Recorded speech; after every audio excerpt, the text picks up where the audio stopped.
অন্যরকমভাবে বিরিয়ানি করি, এটা আরেকটা নতুনভাবে বিরিয়ানি করব।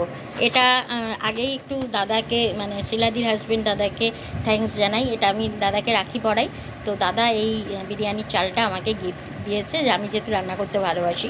তো অসাধারণ বাসমতি চাল, দাদার এই চালের ডিলারশিপ আছে, তো অসাধারণ বাসমতি চালটাকে দেখো, চালটা আমি না প্রায় 6 থেকে 7 ঘন্টা মানে সকাল 8টায় ভিজিয়েছিলাম। হ্যাঁ, 8টায় ভিজিয়েছি, আর এই 12:30 মানে 4 ঘন্টা, 9, 10, 11, 12, প্রায় 4 থেকে 4.5 ঘন্টা আমি ভিজিয়ে রেখেছিলাম। আর এত সুন্দর ভাতটা হয়েছে, একদম ঝুরঝুরে ভাত, দেখো একদম এত দারুণ ভাতটা হয়েছে, মানে ভাতটা দেওয়ার সঙ্গে সঙ্গে লম্বা লম্বা হয়ে গেছে।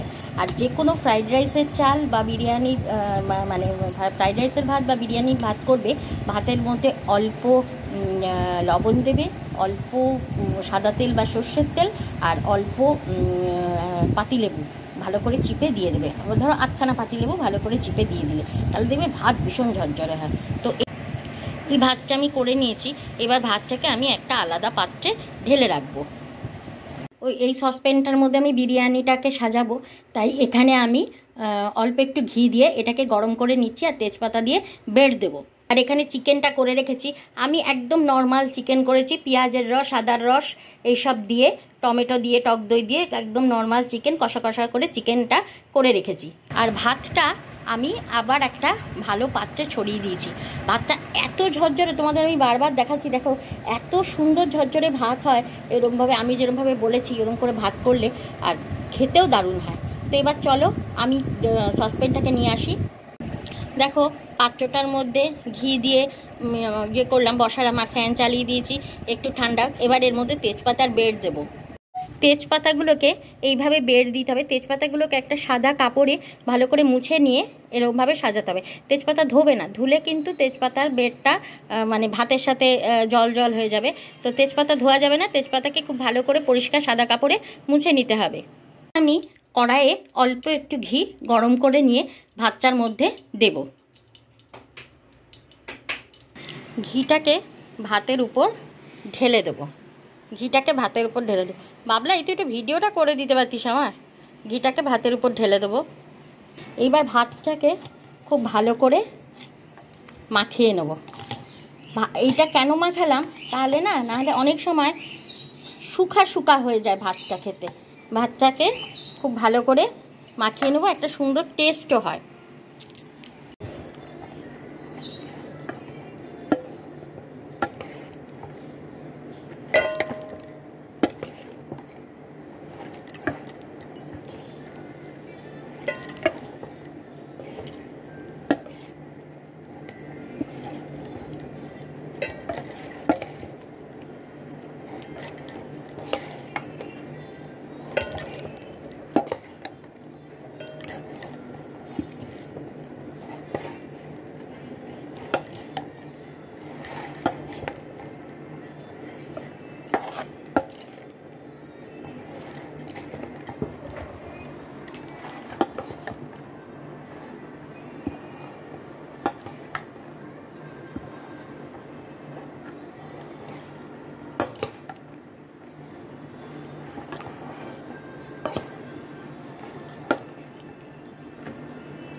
আমি এখানে বিরিয়ানি মশলাটা দিয়ে খুব ভালো করে ছড়িয়ে দিয়েছি। এইবার অল্প একটু লবণ দিয়ে আর বিরিয়ানি মশলাটা দিয়ে ভাতটাকে মাখিয়ে নেব। আমার ঘিটা একটু কম কম লাগছিল, তাই আমি আরও একটু ঘি দিয়ে এটাকে মাখাতে শুরু করলাম। এবার এটা ঘিয়ের পরিমাণটা ঠিক হয়েছে। পুরো ভাতটাকে ভালো করে আমি মাখিয়ে নিই, তারপরে তোমাদেরকে দেখাচ্ছি। এই যে এখানে ঘিটা ঢেলেছি, ঘিটা এখানে এসে এক জায়গায় জমে গেছে। এবার পুরোটা ঘিটাকে মাখাতে হবে। এবারে আমি ভাত দিচ্ছি, এরমভাবে ভাত দিয়ে দিয়ে সাজাবো। দেখো, ভাতের প্রলেপ দিলাম। এরপরে আমি এর উপরে মাংস দেব। ওকে কর্নার কর্নার করে সাজাবে, যাতে একটা সাইড থেকে কেটে উঠতে পারে। এই কী করছিস? একটা সাইড থেকে কেটে উঠতে পারে। এরপর আমি এর উপরে বেরেস্তা দেবো। বাবলা, দেখো এই বেরেস্তাটা করেছি, বেরেস্তাটা এর উপরে ছড়িয়ে দেবো। বেরেস্তাটা খেতে খুব সুন্দর হয়। বেরেস্তা পেঁয়াজ কুচিয়ে একদম ছাকা তেলে ভেজে নেবে, কিন্তু খুব পুড়িয়ে পুড়িয়ে ভাজবে না। বেরেস্তাটা দিয়ে দিলাম। এবার আবার এক রাউন্ড ভাত দেব, দিয়ে এটাকে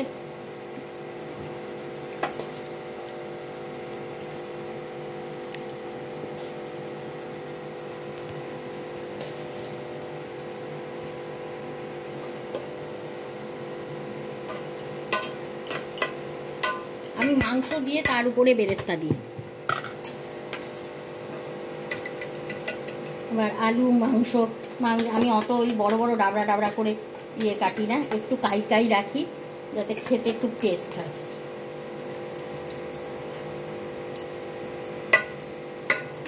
নিচে মাংসগুলো বেশি পড়ে গেছে। আবার বেরেস্তাটা আমি এমনভাবে সাজিয়ে দেবো। এরপর লাস্ট রাউন্ড আমি ভাতটা দেব, সব ভাতটাই দিয়ে দেবো এর উপরে।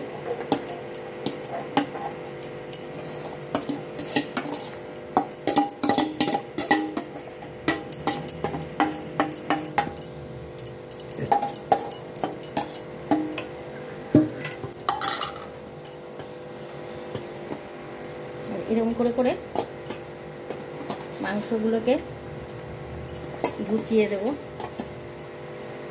আর এরকম সব সাইড সাইড করেছি, এরকম করে গেঁথে তুললেই মাংসগুলো পেয়ে যাবে।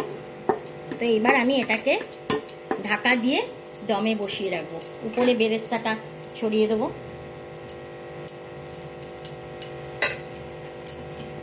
এবার আমি অনেকটা ঘি দিয়েছি, তাই আর ঘি দেবো না। তোমাদের যদি মনে হয় উপর থেকে একটু ঘি ছড়িয়ে দেবে। তো চলো, একটা খুব সহজে বিরিয়ানি তোমাদের শিখিয়ে দিলাম। দেখো, এটাকে আমি দমে বসিয়ে রেখেছি, এইভাবে দমে বসিয়ে রেখেছি। এবার বিরিয়ানিটা দমে থাক, এর মধ্যে একটা ঢাকা চাপা দিয়ে দিই, নামিয়ে আবার তোমাদেরকে দেখাবো। আমি দমে বসিয়ে রেখেছিলাম, তো এরকম দেখতে হচ্ছে, এবং এটা খেতেও খুব ভালো হয়। তো এইভাবে তোমরা একটা বিরিয়ানি বানিয়ে ফেলবে খুব সহজভাবে। বিরিয়ানি, এবার বিরিয়ানির সাথে রায়তা বানাতে পারো। আমাদের যেমন আবার একটুখানি মাংস লাগে, নর্মাল মাংস একটু ঝোল ঝোল লাগে। তো যাই হোক, বিরিয়ানির সাথে তো মাংসটাই চলে। চিকেনের কোনো একটা প্রিপারেশন বানিয়ে ফেলবে। আমার চ্যানেলের পাশে থেকো, লাইক করো, কমেন্ট করো, শেয়ার করো, সাবস্ক্রাইব করো প্লিজ।